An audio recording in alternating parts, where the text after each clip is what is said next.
name's Tommy Gardner. I'm the news editor for the Stowe Reporter. And I'm here to moderate a forum tonight between the two candidates seeking a 3-year seat on the Stowe Select Board. In this corner, we have Ethan Carlson, and in this corner we have Willie Noyes. Both of them are running, like I said, for the 3-year seat. I do see Nick Donza in the back there. Nick is an incumbent on the select board. He's running unopposed. When we maybe take a break sometime, if he wants to say a word or something like that, I'll give him a chance. If not, I know he may have a kid in hockey practice, and congratulations to Isabel Donza yesterday. Her scored our 100th goal of our career. So tonight's format's it's pretty laid back. It's not going to be running any lights or beat buzzers or anything, hitting anybody's mute button unless somebody does that. That's my mom. We're going to put her on airplane mode. Say hi to Sally. So the way I'm going to do things, I'm going to start everybody off. I have my notes here. Hold on, bear with me. With a series of introductions, each candidate will get a chance to make opening statements, about up to 3 minutes for each statement. I'll give you a chance to introduce yourself. I'll do a coin flip to determine who goes first, and then alternate positions throughout the night. I'm going to ask a series of questions to the candidates. They'll each get 2 minutes to answer, and then I'll leave rebuttals or anything up to my discretion. I've asked them if they want to do a couple rounds interspersed of direct questions where you get to ask your opponent a question. And then if there's time, I'll get questions from the audience. I'm thinking about an hour and a half tonight. I got the Zoom set up for 2 hours, so but I don't want to keep you all from whatever you have doing tonight. And at the end, we'll give each of them a minute for closing statements. So I don't have a question. So just being Stowe, I'll flip a credit card. So we'll call it heads is Ethan, tails is, or the CVC code is Willie. Willie will go first. Okay. Willie, 3 minutes. Okay. To introduce yourself. Good evening, everyone. Those are here, those are on Zoom. My name is Willie Noyes, and I'm running for the 3-year term for the Stowe Select Board. Many of you know me, who don't, a little history about myself and Stowe in general. I moved to Stowe 53 plus years ago. Just like many of you and most people I know who move here from somewhere else, I came from Gardner, Massachusetts. I came here for the landscape, the mountain landscape, recreation, and welcoming community. When I first moved here, I worked for Daily Percy Inc. After a few years, I started my own business here in Stowe, Willie's Village Auto. I've been running my business for over 50 years. I've repaired thousands of vehicles, employed hundreds of young mechanics, and I'm grateful to be able to continue to operate the business today. In addition to my auto business, I own long-term rentals, something that is, long-term rentals, something that is very important to me. I am one of the few locals who can provide affordable rental housing for workers and young families. During my 50 plus years living in Stowe, I've seen many cycles of change, and I've been part of the steady evolution of the growth of the resort town. In my time here, I've seen the building of 2 fire stations, 2 ice rinks, 2 sewer plants, water and sewer lines extended to Stowe Mountain Resort, allowing for major development at Spruce Beach that we have today. And I was involved in the decision to upgrade the sidewalks on Main Street and to bury the power lines to make our historic village center more attractive to our residents and visitors. No doubt, Stowe has evolved, each decade marked with its own milestone in terms of growth in our business community and our housing for residents, visitors, and full-time population. Of all the changes I've witnessed, for me, COVID-19 definitely had the greatest impact on Stowe. The influx of people was unprecedented. While our town may have experienced a pandemic surge in growth, I'm fully aware we need to navigate any future expansions with very great care and diligence.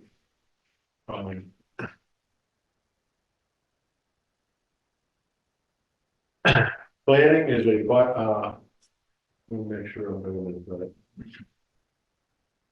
Planning. It is vital that we take care in how we move forward to ensure Stowe remains the vibrant resort community and town we all love. With each decade that passes, our grand list seems to grow almost exponentially. When I arrived here in the 70s, it was 13 million. Today, it is just shy of 4.2 billion.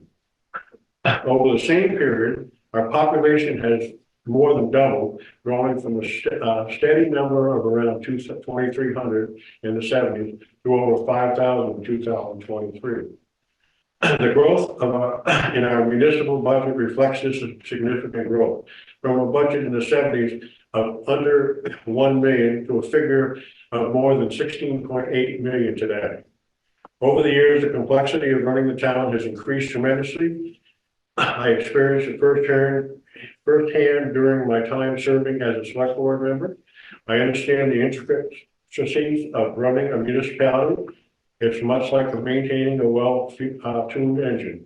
I recognize the value of the select board in guiding our future while maintaining and improving our town's infrastructure in the most fiscally responsible way. The town has aging roads, bridges, and sewer system, and the increased demand need to be carefully managed and planned for. And above all, we must ensure our housing development remains in keeping with our sense of place and rural environment. No matter what our vision of Stowe may be, or how we may choose to grow, we must be mindful that we are mere stewards of this very special place in Vermont. I believe I can help guide Stowe's future in a responsible, common sense way, and I will be able to do so with your vote for the 3-year seat on the select board. I'd like to thank all of you for coming this evening on Zoom and in person, and also to Stowe Reporter for hosting this evening, and the town of Stowe for allowing us this venue. Thank you. Ethan Carlson.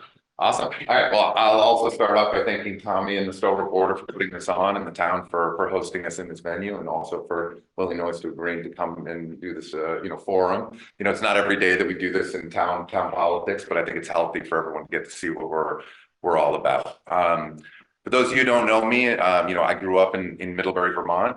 Went to high school there, and like many people, left the state to pursue an education and career. It was always sort of a dream of mine and my wife Christy's to move back to Vermont, to live in a ski town for all the reasons and many of the things that Willie's also outlined. The lifestyle, the outdoors, the wonderful community that we have, and it was a great joy to us that 11 years ago we were able to make that a reality and move to Stowe. I don't have the 50-year tenure, but I can say that what we found here is a real community that we connect with, and this is definitely our forever home. We're here with our 3 children that are all school aged. And what I'm here to offer the town is a voice for the towns, for today, tomorrow, and well into the future. My background, I'm a economics undergrad and an MBA. I always introduce myself as I've held every job in corporate finance, from a temp accountant up to a CFO. And I sort of took that experience and, always sort of felt I had a spirit of an entrepreneur, and branched out and started 2 of my own successful businesses, one in consulting and another in software and technology. This is a background that is different from a chunk of what is representing the town today. And I think that the more diverse points of view, skill sets, and the like that we bring onto our select board will help us make for better decisions, help be a real asset in all things, matters financial, budget process, and making sure we're looking at strategic planning in a positive way, as well as sort of bringing, the spirit of an entrepreneur to municipal government, that get things done mentality and creative thinking I think we could use as we're facing some very, unique and tough challenges today. At the core of why I'm sitting here in front of you tonight and why I want to run for select board is, this town is an amazing place, but we are very much at a crossroads. Like there are so many members that are the core foundation of this community that are feeling squeezed, trampled on, pushed out because of the rampant cost of living in this town. The lack of affordable housing is a real challenge. Just to, over the last 2 days, a few stories, I was in getting my haircut on in the lower village at Salon for Men, and Jen, I've got my haircut there as long as we've lived here, shared that her out-of-town landlord has jacked up her rent dramatically and she can't stay in that location, doesn't see a long-term, viable business in Stowe. I was working out this morning at Fit, and Julie and Ernie Roy shared that their condo in Mountainside, I think they just found out the day before their rent's going to double next year. And this is a family that's contributed and trained, pretty much probably everyone who has kids in this room have had their kids there. So it's really unfortunate that we're at this place. So I think that, these are the voices that I want to hear, and I obviously want to represent the whole community, but we need to make sure that this community and the people that contributed to it have a place. The town has to take a lead on this. We need to take this on head on. We need affordable housing, community housing, housing for families, all of it. And I think that it's behooving on all of us at this community to recognize this and start to tackle this challenge. We're also facing tremendous pressures that are new from the state, right? Act 127 and 850, HB 850, if you're on Front Porch Forum or Instagram or any of those things, it's all that is dominating, and with good reason. We're looking at, double digit, 20, 30+% tax increases, and there really isn't much we can do about it. So what, my point here is we do need advocates in the town. We have our one representative of the town sitting here in the front row, and we're appreciative of everything that Representative Lipsky does for us, but he's one person. We need more voices out there. We have tried and we've hammered the state for decades. I think it's time now that we start to try and find a way to bring representatives in, educate them on this community, what we really are all about, and find, a constructive way forward. Because where we are today, this is going to, I've heard from a number of friends that, teachers, volunteers, people who have, working jobs, that these increases are going to make it really difficult for them to continue here. So we need to have a voice on that. And I think the select board needs to step up into that void. I also very much want to be a voice for families. Okay, can you give me like one more thing here? For families, in this community, we're an underrepresented group when it comes to municipal matters, and I think that and being a voice for our schools is really important. I recognize the sovereignty of the school board, but I think that again, with the pressures that we're facing, we need to start to think creatively, and that school matters, our town matters, because it all ties into the community, and looking for creative ways that we can support each other and move that forward. All this has to happen while we continue to make sure that the vibrant, tourist economy that we need and depend on remains strong. Not an easy job. I hope to earn your, through the discussion here and getting to know me, earn your vote, and I'm up for the challenge. So thank you. Guys. So what do you see specifically? We started with Willie. So we'll start with Ethan. Sure. What do you see specifically as the biggest challenges facing the Stowe community?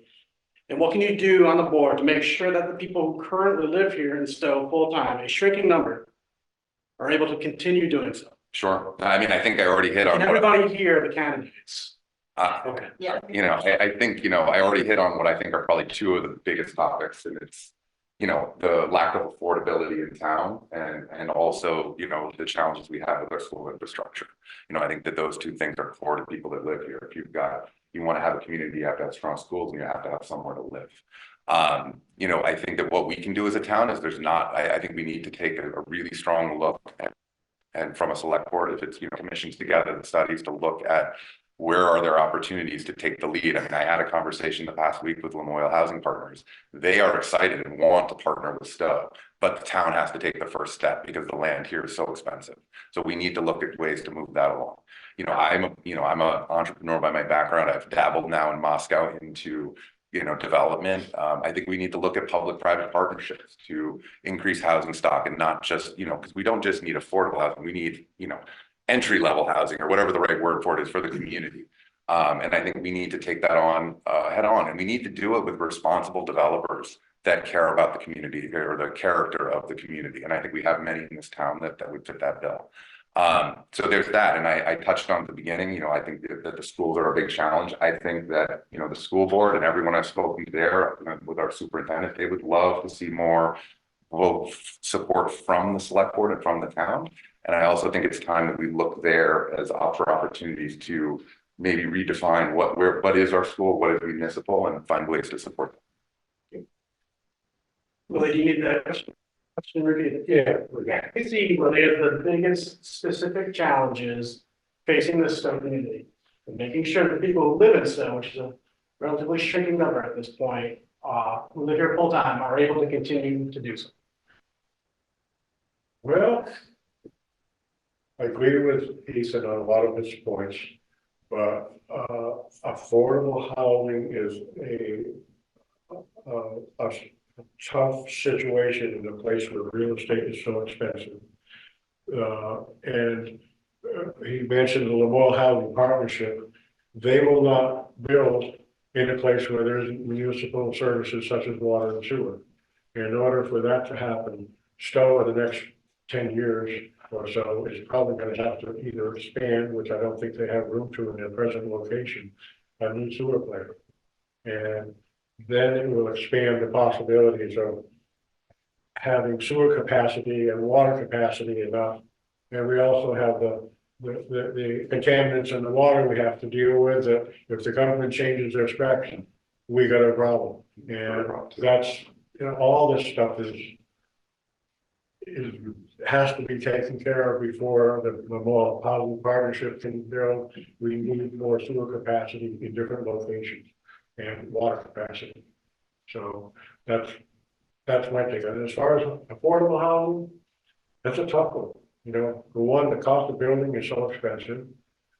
The cost of real estate is so expensive. The cost of taxes in this town is so expensive. I don't know how we can do it, but somehow we have to dive into that subject and make it happen. Okay. The next question, we'll start with Willie Noyes, and this is a question probably, and I think the folks who may be here and also who aren't here who submitted questions to us, we received quite a bit. I'd say probably about 10 different people and probably about 20 different questions. So thank you very much. And this one was probably among the most, different variations or flavors of this question. So for Willie Noyes, the single biggest issue for almost a year has been short-term rentals and how to, or even whether to regulate them.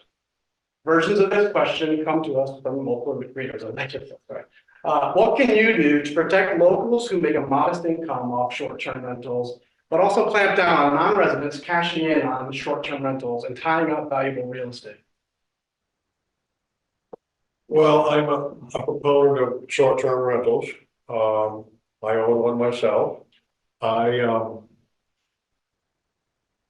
I don't see a regulation being the solution to any problem. I don't really see a problem. If the truth be known, there has been said that there's 1,000 short-term rentals in town. I would suspect that close to half of them are right at Spruce Peak Realty and the new hotel at the mountain, because there's 300 rooms. They're all sold with condos. Those people have a choice who they rent through. They don't have to rent through the Hyatt group or whatever. So I don't see where any regulation is going to take care of that. And plus, we're talking about people's property rights. And you buy a piece of property and unless you're being a very bad neighbor, you should be able to pretty much do what you want to with that property. And short-term rentals have been in Stowe for eons. This is not something new. The short-term rentals were here when I first moved here. It's just expanded. The pandemic expanded a little bit more. It's what people want. They don't want to be in a hotel where they got other people around them. They want to have a house to themselves or that. But I don't think regulations is the answer at this point. Ethan, do you need the question repeated? No, I mean, I think I got the gist of it. So, no, It's been on the news. Yeah, we've heard about this one a few times.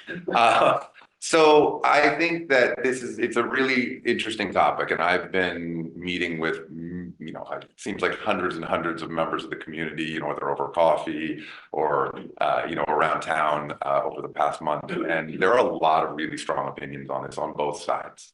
What I think my point of view on this, I'm an entrepreneur and business person. Generally, I'm not a big fan of regulation in the world.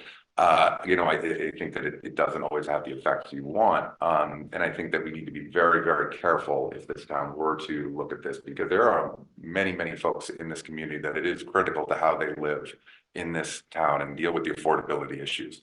So very sensitive to that. I think as it relates to us as a town, I sat there with Chief Reeves this past week and talked through kind of what's important on the public safety front. And public safety is saying, hey, we really need a better handle on what's in this town. We don't, it's like we're running a hotel, but we don't know how many rooms we have. So they're saying that this registration process is something that they need. I can support that because I unwaveringly support anybody that'll get out of bed at 2 a.m. to keep us safe for $18 an hour.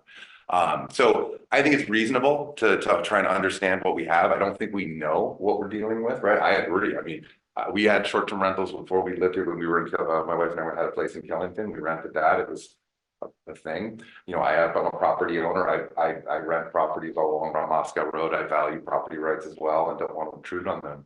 I think at this point, we're at the information gathering stage, would be my point. I'd say as a town, we really should want to know what the makeup of it is. One, from a safety perspective. Two, from does our infrastructure, which as you pointed out is aging in a number of places, can it support it? And let's take our breath and, as a community also come back together, because it has been a really divisive point. And what we probably all should do, bringing this back to the state, I'm going to forget the bill's number that's sitting at the state level that says you have to live in the state for 120 days to rent short term. We should all be against that. That is terrible for this community. So I think we need to make sure we're looking at the right things. Great, this one, you start with Ethan.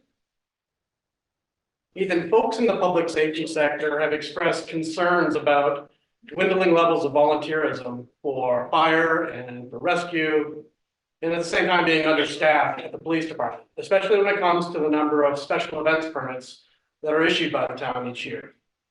What will you do to make sure that the public safety agencies have the resources they need and aren't being overburdened?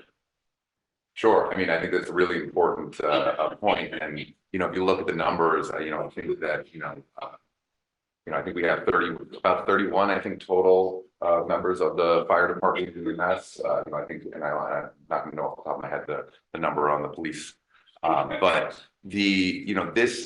this group that keeps us safe, it is dwindling. I mean, I think we've as a town, employed more full-time folks, which is helpful. I know that there's a plan to, and then I think it makes a lot of sense knowing our needs and challenges of the community, having our EMS and fire department cross-trained on both so that they can be dual purpose when they're there. One of the reasons I decided to put my hat in this ring was, I'm not young, but I'll be 45 in April. We need more people of my generation volunteering and getting involved in civic matter, municipal matter. So I'm hoping I can be an example in some respects of that. I also heard it at the last Selectboard, and I think we need to be doing more of this, where I think with the arts festival that comes on the 13th of October, and the Selectboard very wisely was like, hey, could you consider coming a different weekend because town's full that weekend, no matter what. And I think we're going to have to start having thoughts like that. I know we're paying a per diem for our fire department.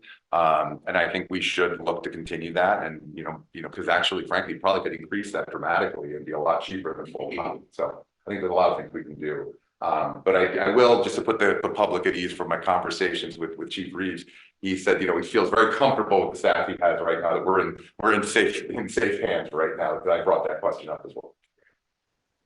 Willie.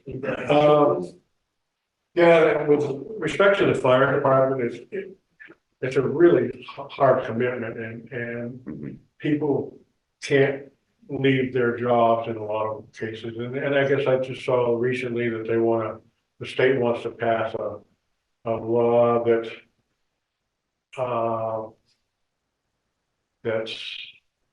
grants employers a certain amount of money so that will pay for their people when they leave.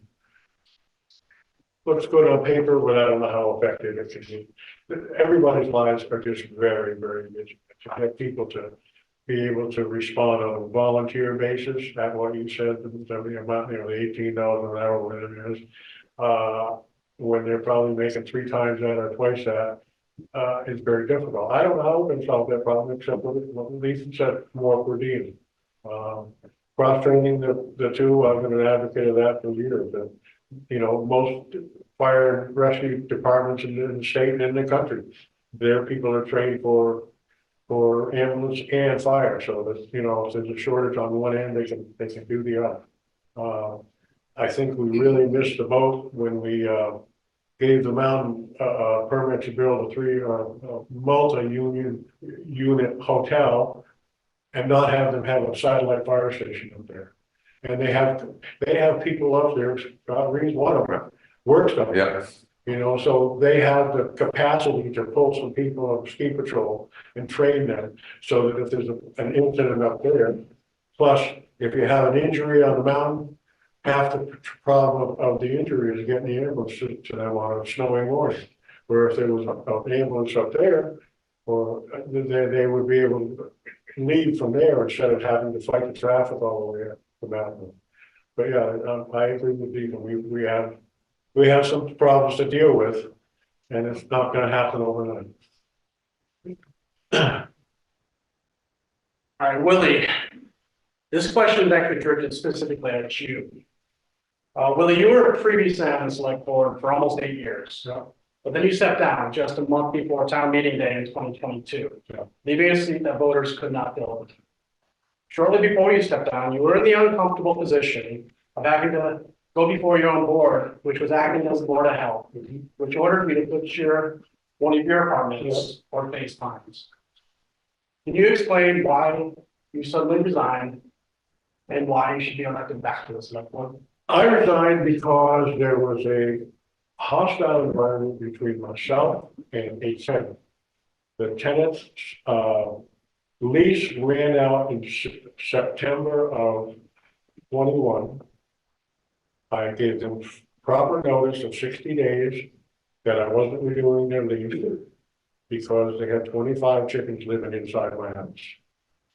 And there was nothing I could do about it. And my leases stated that there was no pets allowed without written permission. They didn't have written permission for a while. They decided to use the tack that I was using my power on the select board to bully them. Well, there was nothing further from the truth, but I resigned because the town did not need that cloud behind a select board member and still conduct their normal business. I really didn't want to, but I did it for the town's sake, not for my own. I just said, this distraction cannot be there. And that's why I resigned. And I had to because of the timing of it. It took me 2 years to get them out of it after that. So we need some landlord rules. Yeah, then that was a question mostly directed at Willie, but rules if you want to say anything about that. I mean, a lot of that question doesn't apply to me, so I don't know how I'll reply to it. I mean, I think that, it is challenging being a landlord. I understand that. I have, properties myself. I've tried to always approach all these situations with a, real utmost, soft touch and sensitivity. I have had to evict a tenant. I understand that. I think that, on my end, I definitely always try and, keep it on an up and up level and trying to avoid lawsuits and such. So I guess that would just be my own 2 cents. It will make one just for you. Oh, I get one just for you. Fair. Ethan, you touted your credentials as an entrepreneur, but I wasn't able to find any other local government experience on your resume here in Stowe, whether at the town or the school district level. What makes you a better candidate than Willie, who has institutional memory both on the select board and on the solid waste district? Sure. You wouldn't have found me on the town website or in the history there because this is my first time running for select board. Interestingly enough, this is my first time running for elected office since I ran for student council in That race did not go very well for me at MUHS. So this one's already gone better unless, you're all drawing mustaches on my cards that arrive in the mail. But at least if you do, I won't know about it.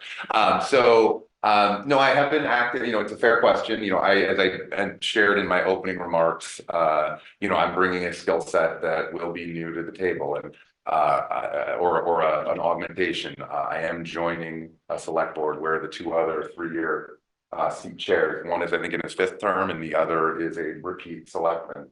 So I think I'll have plenty of that institutional knowledge on the board, and the value that I'll bring from a financial savvy, getting things, being able to get it accomplished, that entrepreneurial spirit, looking at things in a new way will outweigh that. I am, I think I bring a lot of the skills that are needed. I am, been forget if I'm president or vice president of my homeowners association, which keeping my neighbors happy in that regard is no small task sometimes too, and have been very active in the community, volunteering, athletics, as well as, helping out solve, other matters, behind the scenes. So I think all those skills translate, and, I think I have a lot to offer.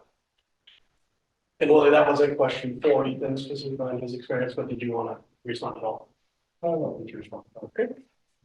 At this point, I'm going to give the candidates a chance to ask each other a question if they'd like. And Willie, since it's by virtue of the credit card flip, it's your go first and ask me a question. I don't know if I have a question to ask him. He's pretty much answered anything I would have asked him. I really don't have a question for him. Okay. I've learned a lot in the past half hour and about Ethan. I've asked many people about him, and some people know, some people don't. And I've learned more in the past half hour than I have in the past 3 weeks. So I don't really have any questions for him.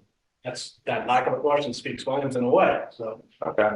Do you have a question for Willie? Yeah, I mean, I guess the question I would want to ask, and it sort of maybe is a bit of follow up. I have highlighted that I'm going to be bringing a different voice to the select board. There are 5 seats. I want to be a voice for families. I want to bring this entrepreneurial spirit. We have the select board makeup that we are. I guess my question to you would be, what voice are you going to be bringing that's going to add and should be different than what's already represented? I think my knowledge of the infrastructure in towns is probably far and away above the rest of the board. I mean, I've been involved in a lot of projects. I had a trucking business that was involved in a sewer and water line. I've been the backup mechanic for the town's highway department. I have a good relationship with Harry, the public works director, and we've had some very interesting conversations. So I'm up on, the infrastructure. That's my strong point. And I think that's an important part of being on the select board, because it's an important part of what's going to happen in this town for the next 20 years. Back to me. Housing, again, on the other side of the housing equation, the long-term side, if you will. This one's for Ethan. Okay. The long-term side, if you will, briefly discuss your top priority as they relate to housing development, and how do you balance that development with protecting Stowe's landscape, ecology, and views? Sure. No, it's an important question. I think we've talked about it a bit already. Let's start with protecting the character of Stowe. I don't know that I've talked about that. I think the Planning Commission already is done great work on this front, but I don't know that everybody fully appreciates what, I think it's Act 47 did for zoning around Stowe, and the potential it has to have a challenge, have a negative impact on Stowe. It's another great example of how Montpelier doesn't fully understand our needs as a community.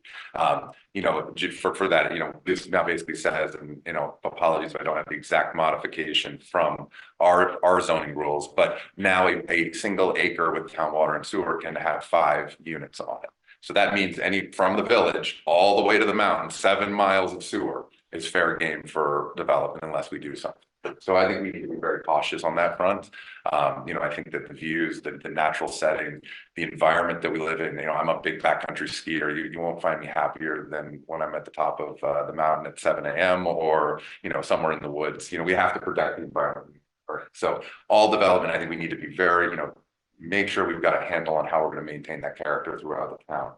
I've already stated that I don't agree that we can't solve reasonable housing, let's call it. You know, maybe we won't get to the state definition of affordable housing, but I don't see how through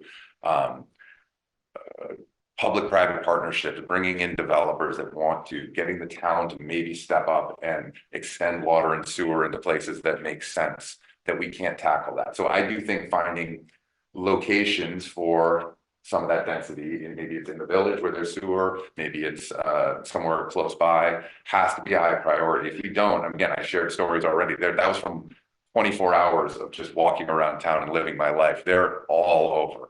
And, you know, I would agree that, you know, I don't think we can, you know, fight progress. So we have to adapt and look to increase that. So those have been my 2 comments. I'm getting the hang of this timing thing.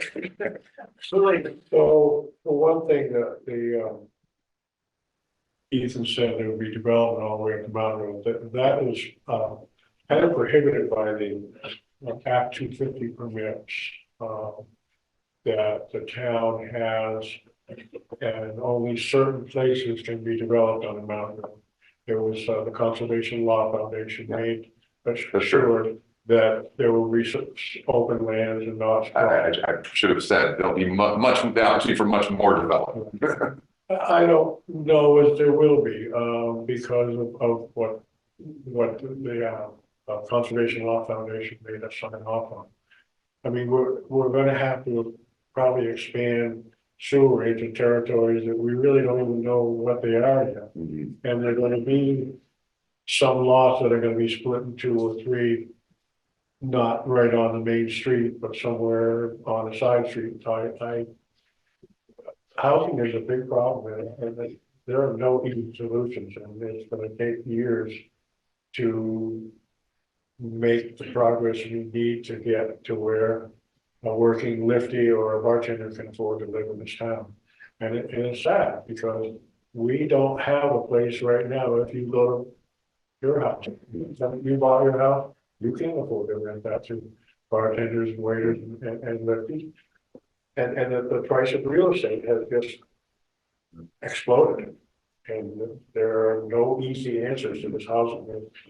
I don't think Stowe has the capacity to have affordable housing just because of the price of real estate. And for everyone that moves out, there's somebody waiting in line to bid on, you know, houses selling in 3 hours. For $100,000 over asking, how do you make affordable housing? I don't know. I don't know the answer right now. It's going to take a lot of collaborative effort between the planning commission, the select board, and anybody that wants to help out with it. You know, Ethan has, you know, some good ideas. I agree with most of what he said. And I'll just add one thing on my line. I also think that, like, you know, bringing up, you know, some new creative ideas. I mean, I think we already touched on, neither of us want to, you know, intrude on people's property rights, but maybe we as a town should be looking at, you know, our voluntary deed restriction, something we should be considering that could lower the value of someone's home voluntarily, just so we're very clear, to create additional housing stock that people could work on. Because if living here is becoming too expensive for people, that could be a viable option. So my point is, I think we need to keep bringing these new ideas to the table, because I'm not saying any one's going to be the silver bullet that's going to solve it, but if we stop trying, we're just going to be, you know, housing as it becomes available, these houses will get torn down and massive mansions will come in. They'll be for part-time residents, which I'm nothing. There are many second homeowners are wonderful parts of this community, but they're the ones that are actually here, not the houses that sit there. So, yeah. Final word on that. Yeah. You want that final word? No, I think we can cover it very well. You know, this town has been a mecca for second homeowners forever and ever. And since the pandemic, a lot of those second homeowners pulled the trigger and decided to move here and become full-time residents because they could work from home. 5 years from now, some of them are probably just going to exit, and who knows what real estate values are going to do between now and then. I hope they don't go up much more because it won't be affordable for either Ethan and I to do. All right, so this one we'll start with Willie. And this one, outside of this short-term rental thing, was probably the second most asked question, and this is kind of an amalgam of that. And I dare say it was probably right up there with just because of things that have happened in the last 2 weeks, in the last 3 months. The school board's $39 million construction bond was overwhelmingly rejected in November. And now voters are facing an estimated 20% increase in their property taxes on a budget that went up less than 10% in actual spending. Thanks to a combination of increased labor and healthcare costs and the implementation of Act 127 and just this week, H 850. Now, acknowledging that the town and school governments, for the most part, operate in entirely different silos, entirely different universes sometimes. What role, if any, can the town play in lessening the overall tax burden on Stowites while maintaining and collaborating in high quality education and safe facilities for Stowe kids? Well, we need to rally the state to readjust their thinking. When they passed Act 60 in 1996, they've been trying to fix it since then. And every time they try to fix it, they make it worse. And I don't know what the remedy is, because I don't know what they're thinking about in Montpelier. That everybody in Stowe made money, and 2/3 of our revenue that they collect doesn't come back to Stowe. And all the other school districts have brand new facilities. Thank you, Stowe. And I would think it would start to turn around at some point to where we start getting our fair share of that money back so that we can support our own schools. The fact that $39 million bond, from what I understand, was going to be covered, the cost of it was going to be covered by just the residents of Stowe, not the second homeowners, homesteaders. I think it's fair. Now, I talked to Brad James, and he said that's not the case. I don't know, you're more of a financial person than me. Even as a short-term rental person, I'm not afraid to pay a little bit more money to help our schools, but to have 1,000 residents pay for what the other 4,000 homes, it doesn't make sense to me. I don't.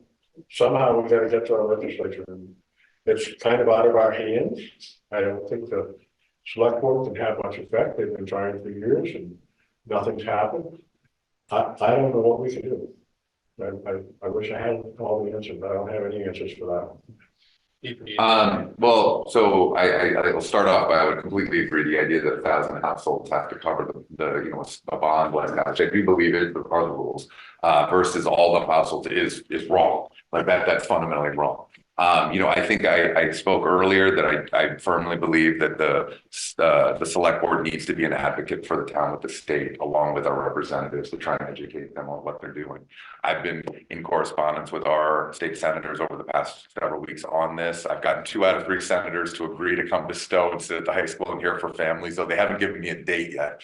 And, they seem to be afraid to come here for all the obvious reasons.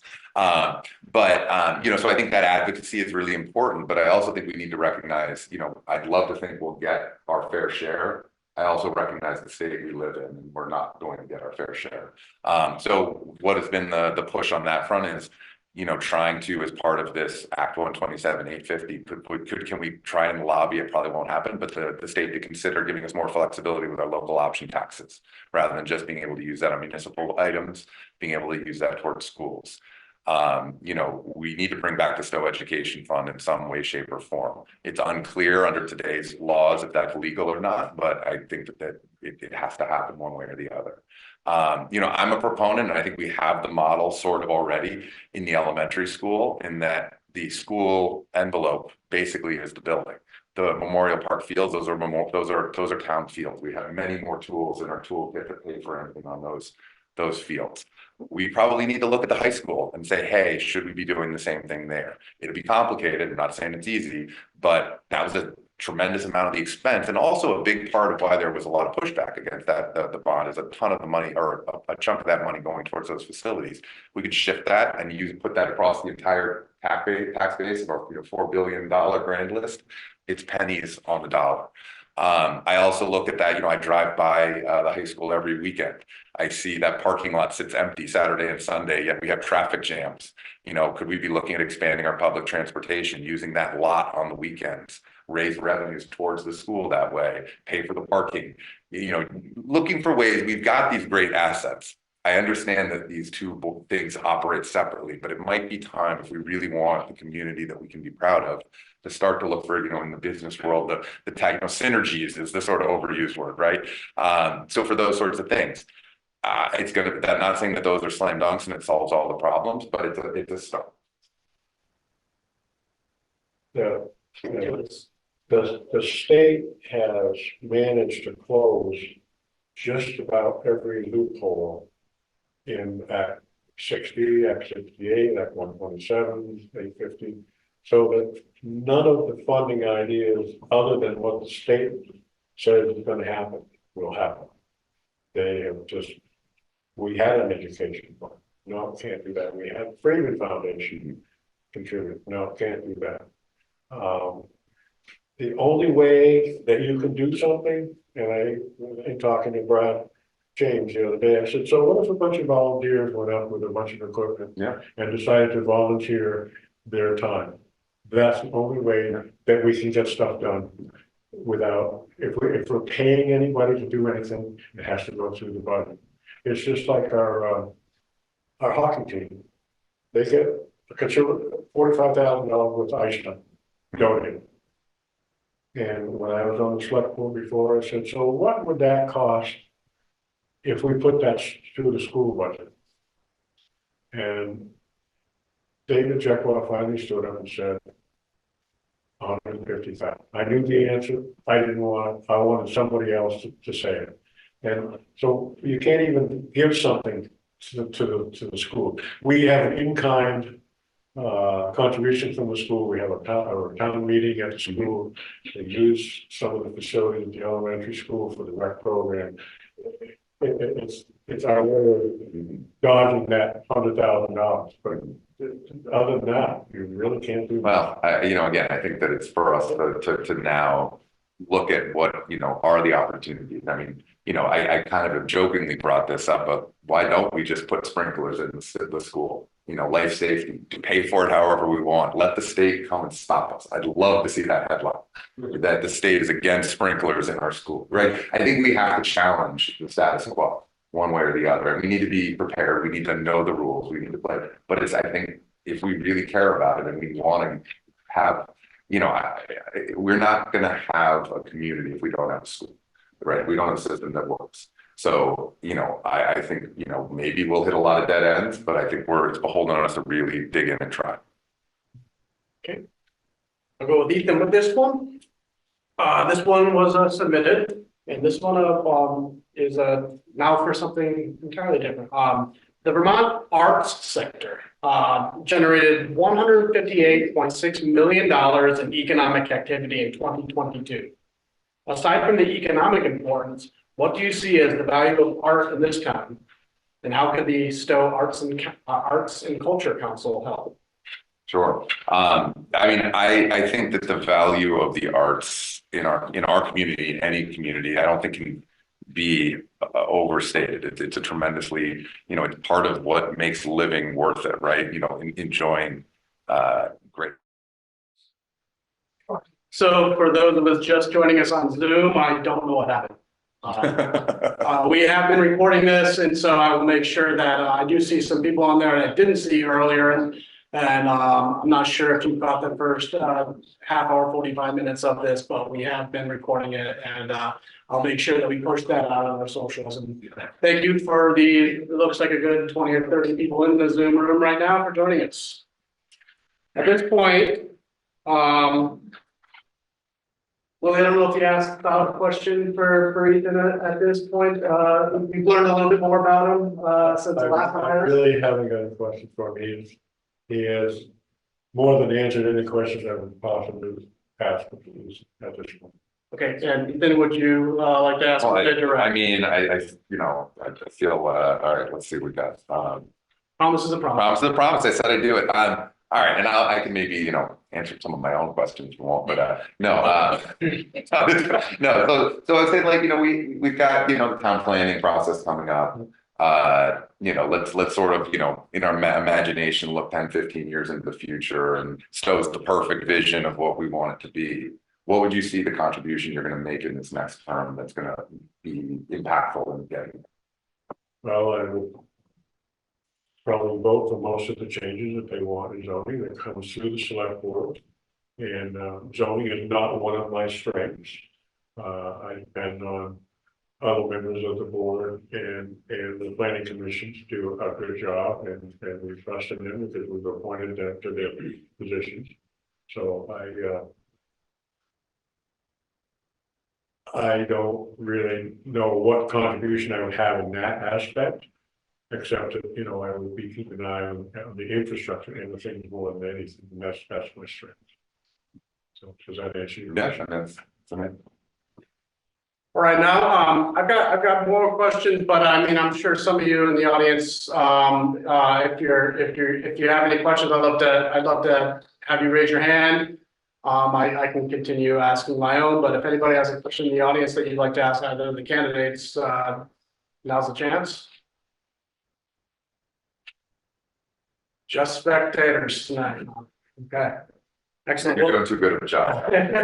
Well, I also, like I said, I have to thank many of the people who've submitted questions, so I didn't do it all on my own. This question, let me start with Willie. You got the question first about the arts. So let's go from arts to recreation. Willie, a master plan for Memorial Park. Yeah. That's the recreation-based area between Stowe Elementary and the Stowe Arena. Yeah. Has been discussed a lot over the years, but not much has been done there since the arena was built a decade ago. Now you've got the area bumping against the beavers. What are your priorities for Memorial Park and Stowe recreation in general? Well, Memorial Park, I think we have a serious beaver problem that needs to be dealt with. We have a lot of animal activists around that don't want us to do anything. I don't know how we can get around that. As far as, at some point, we're going to have to build a new Gale Center type building. It's interesting that I happened to be at a concert at Trout Family Lodge, and one of the recreation board members came up to me and said, "You must be getting ready to retire." And I said, "Well, not in the near future." He said, "Well, we need to have a new location for our Gale Center." And I said, "Well, maybe you should think about the conservation easement on the Mayo Farm is due to expire in a couple of years. Maybe you should have something shovel ready in the fields, either around my shop or behind my shop, to put in a rec center. Save yourself buying my place for more than it's worth." And I said, "Oh, I hadn't thought about it, and that's one thing we're going to have to deal with in a couple of years." Yeah. And it's an asset to the town to have that open land, but it also is an asset that we have that to expand on our recreational facilities and have a world-class recreation center instead of what we have now. Because the beavers aren't going to stop. And as long as we have animal activists, we're not going to be able to do anything about it. So that's the only answer I have. You think you need No, I think I got the gist. So I think that the challenge there is it's not just Memorial Park. It's also our elementary school that's there, right? We're going to have to protect Memorial Park at some level. I think that the plan that was laid out, it's compelling, right? The everything, all the new facilities that were proposed. I think that it was an unfortunate sequence of timing that we reviewed at the select board meeting after the school bond vote was voted down, and everybody sort of, if you don't understand where all the pots of money, things come from, it really seemed, off. But I would say that, the idea that, pickleball courts in town, there's a huge amount of people that want to do that. That's important. I think that, Memorial Parks are only baseball fields. I mean, this is America. We need a 90-foot baseball field in our town. And I think that that's important. Could we move the actual rec center? That's a really interesting idea. Will the Mayo Field, it's going to be a really interesting debate as a town, what we do with the Mayo Fields as that easement comes up. I will say that is a gorgeous stretch to drive through. And it's really, I think, something that people appreciate, and part of why they come here is that beauty of the area. But what I think we should look at it. Could we have more sports fields there? Maybe. Could that be a location for a restaurant? Could be.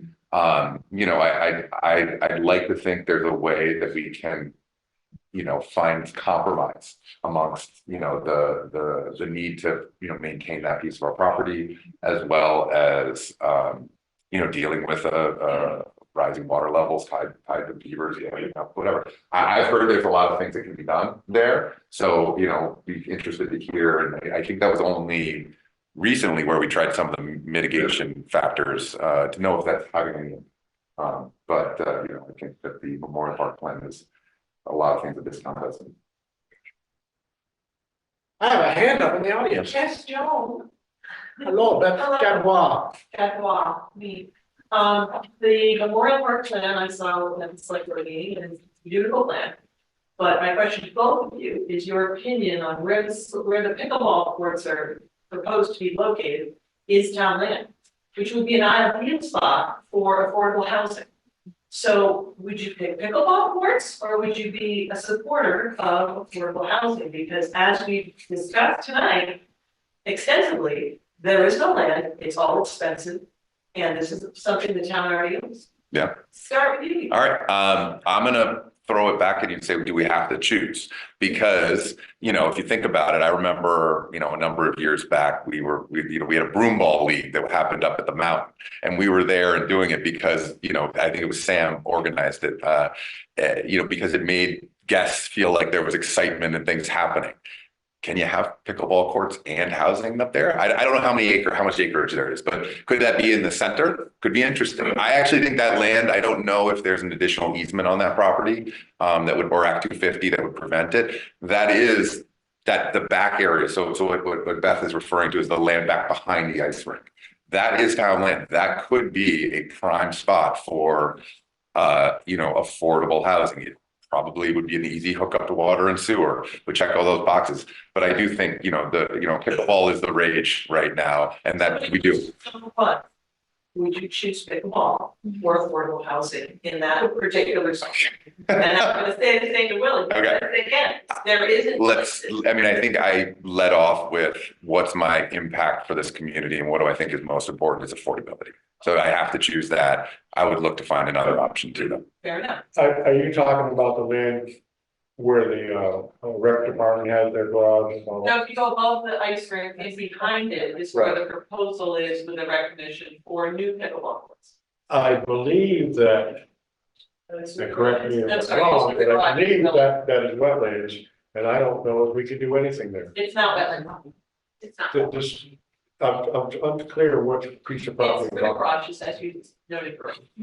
What's that? You drive past the ice rink and around to the back. You go around the backside of the rink. Bruce's storage. Yeah, Bruce is right. There's a lot of wetland in there, and I don't know how much land there is available. Because I think the town is already in violation of some of the wetland rules. So no. So you can neither. Exactly. No, that's fine. Are we talking about leaving it to beaver? Well, So Willie, then I'll ask if we could figure out the wetlands, whatever. My question, and as I press Ethan on too, I'll press you on. Would you choose affordable housing up there, or would you choose the pickleball courts? I think If with all the beautiful world, perfect. I think it'd be a great place for affordable housing. Thank you.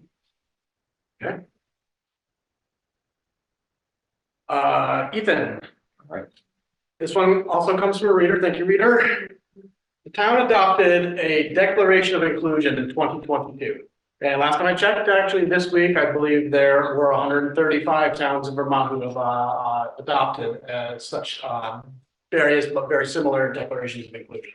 What will you do to ensure the town's actions, policies, and operating procedures reflect that commitment? Yeah, I mean, I think that Stowe being a welcoming community for everybody is, regardless of, any of whether the, race, gender, sexual orientation, whatever, is super important. I think that we should make sure we go out of our way to do that. I know the declaration is on the website. I don't know if any of the follow-on trainings, putting it into manuals, that for town staff has occurred, but it should. I know there's a network of towns that support each other in this matter, and we could look at joining that. Off the top of my head, I'm forgetting the name of the organization. But I think it'd be a nice gesture. Again, I think that we as a community, I think almost everybody here is welcoming, is understanding, has that point of view. But I also think it would be great for us as a community to take that additional step, because it shows that, we're not, Stowe is not a bunch of stuffy, rich people sitting up on their mountain that don't want anyone to come by. So I think it's really important, and I would definitely look to do what we could to make that an actionable plan. Willie, I think that there's already part of the town policy in place that anyone who is elected to. No, I believe it is. Position. I believe it is. That either you have to sign off or take an oath that you will. Right, no, but I don't know if there's any then for follow on. Again, the question was, what were you doing to ensure the town's actions, policies, and procedures reflect the declaration?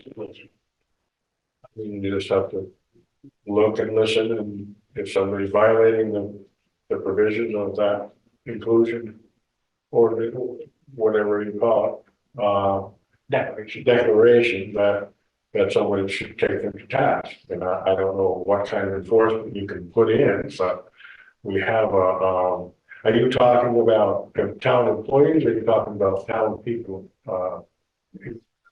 Total. I believe, I will go on a limb here, but since we're talking as a select board candidates, Right. that would be the town, the municipality's actions, policies, and operating procedures. I'm sure that we have an HR person that probably keeps a little bit of an eye on that, because I'm sure that Charles has plenty on his plate that he doesn't have to sit there and monitor that situation. No, I think probably our HR person would be the person to enforce that. Okay. Back to Willie. Thank you, Charles. Back in November, the select board had a special meeting in which town manager Charles Safford noted that the select board has been facing time constraints dealing with all the issues facing the town, while also trying to make sure that the public's voice is heard on those issues. Since then, meetings have, if anything, gotten longer, regularly stretching past the 3, 4, or even 5-hour mark. How do you, as Charles put it, balance the public's reasonable right to be heard and the select board's need to have time to deliberate and fulfill its role as the town decision maker? Well, I think we need to put a few less things on the docket per meeting. And we would have to prioritize what is really necessary at the time. There are some things that are not as important as others that can wait. And I can't give you an example right now, but I think what's happened is there's been too many controversial items on the agenda to cover in one night. So I think they need to be spread out more, or maybe we'll have to have more meetings. So I would say that as someone who's looking to step into this role, has a family, all those things, I know that, I've made it a point to come to as many of the select board meetings over the past, extended period of time as I can. It's hard for people to come and participate as an active part of this if they are 5-hour meetings. So I think we have to find a way to be focused. I think that, we obviously have, all of the importance of, public meeting law, and we have to operate within that. But I wonder, are there ways that we can be more efficient with our time? Right, some of the way that the municipality runs, you wouldn't run your business that way. So I don't know, I think there are other opportunities to look at that, again, complying with law. Don't know. I think we should do that. I also think that, let's take the last couple of select board meetings. The one, 2 ago ran 5 hours. It was fairly unruly 6, you're right. Probably not to, you know, if I were sitting in that chair, that, you know, I think we were trying to achieve 2 purposes in one meeting, a working session and a public hearing. Probably should have called a special additional meeting and the next day or something like that to make sure on that topic that everyone got their voice there, but we were able to get work done. You know, I think that there is a balance. I also think, you know, we need to find a way as a select board to get our message out into the community. Because I don't know that everybody knows what goes on at the select board every meeting. And so then when they show up for the first time, they actually don't know the rules of the road and how to engage. So I think there are opportunities. I think we should, you know, the world is modernizing. I think it's, you know, as a municipality, we should be looking at what's available to us. Should we be posting summary minutes and, I don't know, front porch forum or wherever people actually get their information? I'm not, you know, I'm just putting that. But that's so important. Sorry for that. Oops. Obviously the Stowe Reporter. No, but like, you know, and actually it came up that, you know, something as simple as, you know, the fact that the meetings are on Wednesdays makes it really hard for you guys to get it in the Thursday paper. Should we be thinking about Mondays? You know, these are things they used to do them on Monday. Yeah, I'm not going to say I'm arguing. I'm saying I think there are things we can do to balance engagement, make sure people are informed. I think part of the reason things are going so long is when people show up, they maybe aren't up to speed. And, you know, I think that it's in all of our best interests to find a way to manage that. And a lot of it is the process involved. Mm-hmm. And the process sometimes is very lengthy. And it's too bad that we couldn't change the process. Well, I don't know if we can. Charles is very good about process. Yeah. He is a stickler. It's the way you do it, and he really knows municipal law as well as anybody I know. And it's interesting to talk to him, but the process is what a lot of times creates a meeting, the length of meetings. Somehow we gotta figure out how to shorten up the process. Yeah. Question for Ethan. Stowe has a lot of it's a tourism town. There's a lot of businesses. I believe one of the highest, if not the highest, per capita liquor licenses in the state. What role does the town select board have in fostering economic development of the private sector? Interesting. So I mean, I think that it's interesting of all the topics we haven't talked, because maybe it's a given, you know, how much it's important that we partner with the community to make sure that the tourism economy that we all rely on is strong. You know, I think that you know, as a select board, you know, I think that we need to, you know, I don't know, as a town, I think we need to be doing all we can to support our local businesses. You know, I think that Stowe Vibrancy honestly has done a phenomenal job in partnership with, you know, Stowe Area Association, and kind of to make, you know, downtown is different than it was 10 years ago and in a positive way. You know, I think we need to continue to promote those organizations from the select board. You know, they get a chunk of their funding from us, and I think we need to continue that. You know, again, I'd love to see us as a community, and whether that's from the select board or from another organization, again, looking at businesses that are local businesses, local owned, people who have families here in the community, that they're getting our support and that we're doing all we can to make them successful. You know, I'm thrilled that with my project over on Moscow Road, I've got 2 great local businesses in there. You know, I'd love to see us find ways to incentivize that throughout. You know, it's a free world, you know, free market. Starbucks is here. Yeah. That's great, and I wouldn't want to stand in anyone's way on that, but I think that what we can do to promote those parts of our community would be great. Willie, ask the question. What role does the town play in fostering the economic development of the private sector? The Well, hospitality tourism. the select board is a liquor control board for the town, which we really don't play a very big role in, except that we do allow a lot of outdoor consumption permits, which enhances and allows more people to enjoy the festivities of certain events. As far as stimulating business, the town is pretty vibrant right now, and I don't think there's a whole lot more that the select board can do at this point to make it any better. And I just don't have any answers for you on that, except that we allow all these, events to happen. Said one is because it's the busiest weekend of the year, well, maybe it's the only weekend that's open for that event, I don't know, so there's a lot of variables in out those permits for, because some think they're bang, bang, bang, I mean, this happened today, this happened, so we just have to work with them to get the events. Yeah, we have a few weekends where the traffic's pretty unbearable. We as locals should know, stay home. I mean, traffic is bad, but traffic is good. Traffic is good for the merchants, it's good for the restaurants, and we should encourage people to come here. So I have one more question, but there's another one from the audience. Marina Mirror question.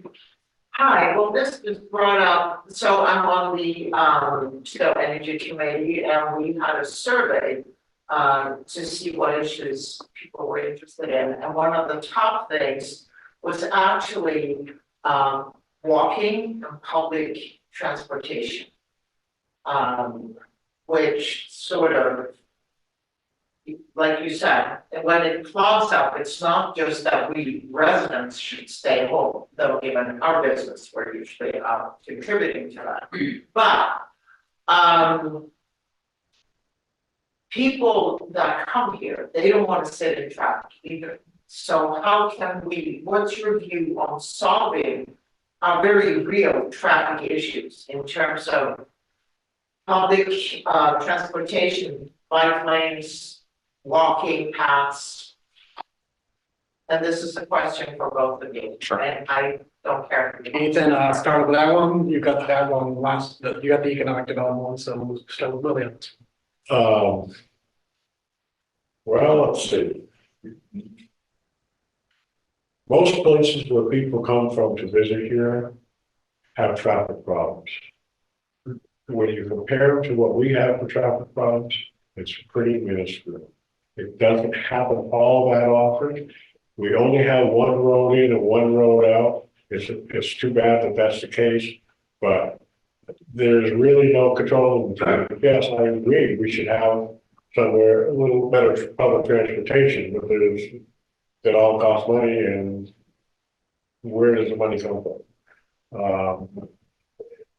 Traffic is a problem, and it's going to be a problem forever and ever here in Stowe, because we live in a tourist economy, and if we don't have tourists, none of us make a living. So we just have to suck up and bear with it until there's more public transportation. I don't know when that's going to be. Yeah, so I think we have the challenge of, I mean, if you look at 108, there's no way that road is anything other than what it is. Right, that's the given. So we have some constraints, right? And there's no, I mean, I've heard some crazy ideas on how you get people from the highway to here, which would probably have a bigger negative environmental, impact through the forest. But I think it's beholden. I mean, I think that traffic is good to a point, right? If you go back 2 years ago when we had multiple days of 3-hour traffic jams on Mountain Road trying to go to the mountain, that's bad, right? Businesses suffer when that happens. I'm not going to have the answer on where all the money comes from for this, but I think it is beholden on us to look at public transportation.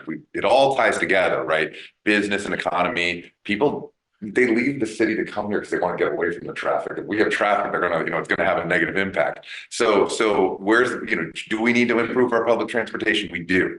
I was meeting with, Mark Fryer on the bench, and he was talking about how the buses stop at 10 and none of his employees can use it. We need to look at real public transportation, again, tied together. If we can't get affordable housing, we need to extend our vision of what our community is to be inclusive of Morrisville, Waterbury, Hyde Park, and have transportation options that tie in. I brought up earlier, like, why aren't we running a shuttle out of the high school parking lot? All these things could add up. Again, I get that we don't have endless, of money, but I think we should look at what we can do. Cheap options. Do our sidewalks extend far enough up Mountain Road? People do like to walk, right? Like, that won't get you to the mountain, but do we have, our rec path was a tremendous boon for this town and it was built. Should we look at, are there ways to tie that together? Over the Moscow side of the world, some small extensions could add tremendous lengths to it that would, alleviate some of the feel of that. Bike lanes, they are effective. Our climate is tough for that being a big fix for us all the time, and our roads are in such shape. But it could be an interesting piece. You're seeing those pop up all over the place. So I think we would beholden us to try to add public transportation. Again, looking at, if you think of the grand plan, how do you get more people in concentrated areas going to the other place, right? In the winter, it works because people are headed to the mountain. You can pick up in town, drop off at the mountain, vice versa. How do we make that happen other times of the year? But I think in the long run, if we're going to continue on our growth path, we're going to have to figure out public transportation. Like George had a question, George? Yeah, thanks, and this is for both candidates. Let Tom figure out who answers it first. Willie go first.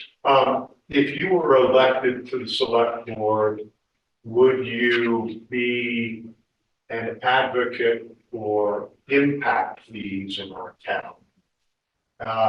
And after you give your answer, yes or no, please explain. I think that impact fees work in certain circumstances. It's kind of late in the game at this point because I think that there's so little buildable land left that the impact fees would not contribute a lot. The other thing is we have basically an impact fee if you hook onto water and sewer, because you pay $21 a gallon for sewer, $11 a gallon for water, just for the privilege of hooking into our lines.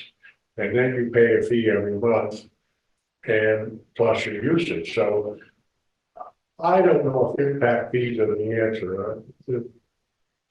I understand the concept. I think the concept is doable, but I don't know how we would initiate it at this point. Again, I think the challenge, if we could roll back the clock on some of like the big build, the things that have happened and, charge a greater impact fee there definitely would be great. I think that we have large, impactful construction projects going on. And if impact fees can be charged in a way that they are worth it, appropriate, and can add to a new asset that they're going to support, yes, I would support that. I think that everybody needs to contribute. Running this town is, is expensive, right? And so if you're having that come in, again, to your point, a lot of the horse is out of the barn on a lot of this already, so we can't go back in time and do it. But if there was another, the next Spruce Peak wants to pop up, yeah, I think we should. No, but just a thought with the impact fees, be on single family homes or just on buildings that are built on town roads or state highways, or where do you draw the line? George, did you have a suggestion on that? Well, my question wasn't that specific. No. Okay. I think that on reflection, however, I would like to hear the candidates' answers as to whether they would distinguish the application of impact fees on commercial development versus residential development, single family homes versus multi-family. I think I would have to look at other towns or cities that had impact fees and how they initiated them, and how how do you set a schedule for what is the impact? So I'm not totally against it. I think it's a good way to cover some of our costs for our roads and our infrastructure, but I would definitely want to research it a lot before I really institute impact fees. We've talked about it on the board before, and I don't think it's got much traction. Yeah, I mean, I wasn't thinking of it in the context of applying against single family homes, because that just seems excessive. Though some of the single family homes that go up on, up in like Robinson Springs, maybe are like hotels, at least in their size. I was thinking of it more in the context of larger commercial impactful developments. I would have to, agree with Willie, to look at what's been successful elsewhere a bit and see how it would apply here. But generally in concept, I think it makes sense if you're having that impact. Okay, I'm going to come in for a landing here pretty soon, but I wanted to give an opportunity. I talked to Nick earlier. Did you want to, Nick, come up and say a few words about yourself, or would you just rather be a spectator tonight? I can say a couple words. Yeah, come on. Come on. Let me stretch my legs. But I'm in front of the camera. You didn't have to see All right. Wait, then you can come, you can sit in your. Absolutely. You're gonna be sitting next to one of these gentlemen. So Nick Donta, this will be my third 2-year term on the select board. I really appreciate the trust community has in me, running unopposed. I really enjoy the position. I think this is a great town. I've grown up here. I have 4 children that I'm raising in this, from a 3rd grader to a senior in high school. My wife Tiffany is on the school board. Any questions? I'll let my record stand otherwise. Face to the name, folks. Thanks. Not usually that nervous.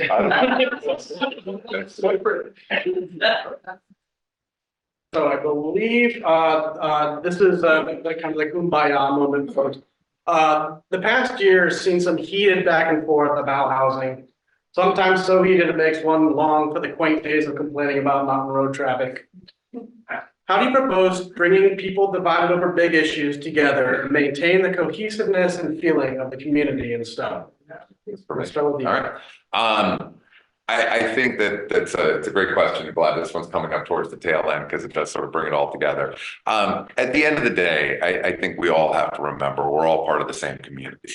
We're all after the same things. If we all, if everyone closes their eyes and thinks about like what are their hopes for Stowe, they probably all look pretty similar. You might get there via different ways. You have different stresses in your life depending on how you earn your living.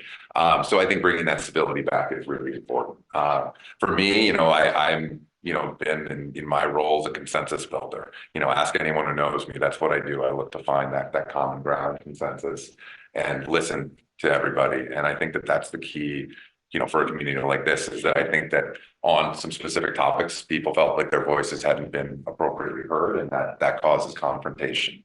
So I think that we can, make sure that we're good listeners, bring everyone together, not going to agree on every topic, but do it in a civil tone. I think that everybody in this room, on Zoom, in this town, has good intentions and wants this to be a great community. So I'm sure we can all accomplish that. And again, I think in my background role, I enjoy listening to everyone synthesizing these ideas and coming to conclusions that everybody can get behind. So I definitely, if I'm on the board, I hope it to be a very harmonious one.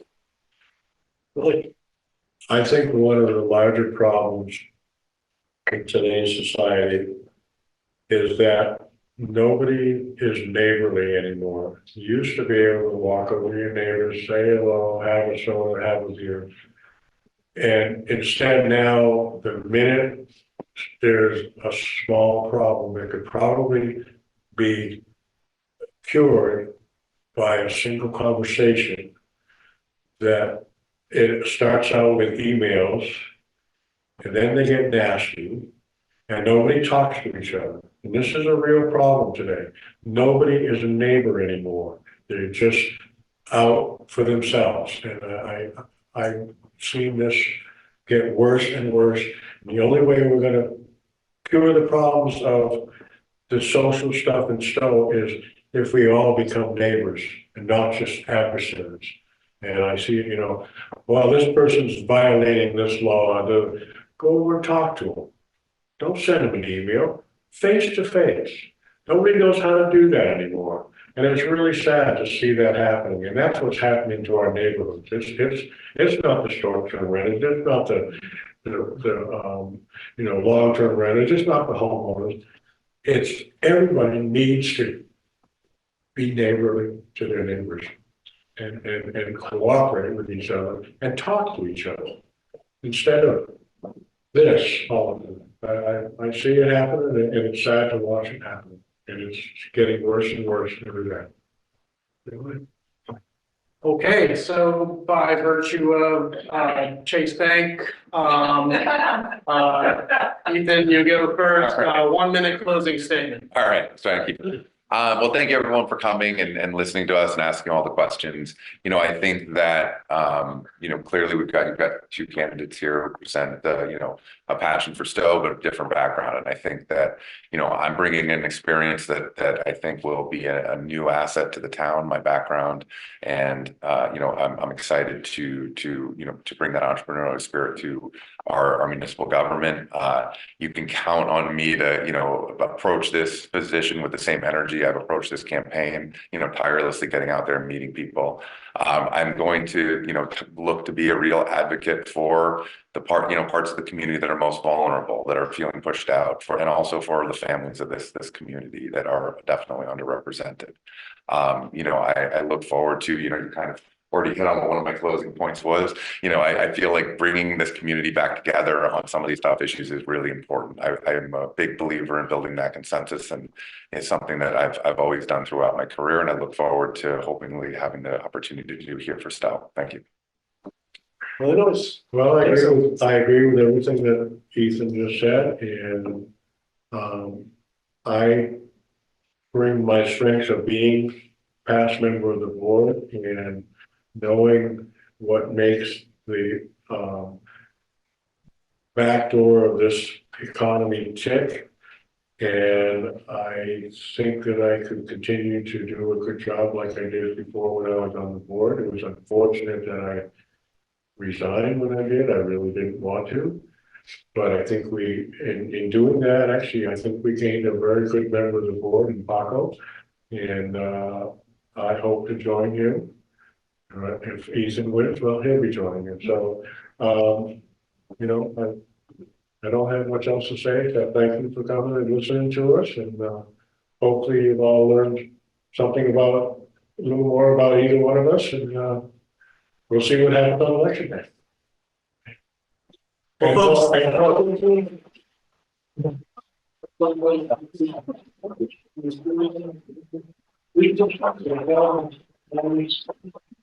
folks, thanks for coming out. Look at this. 93 minutes, which is, I believe, about 1/5 of the last select board meeting. March 5th, town meeting day. Show up. Lady Natura wants to see you all show up and have a lovely in-person meeting. Thanks. Yeah, everyone vote.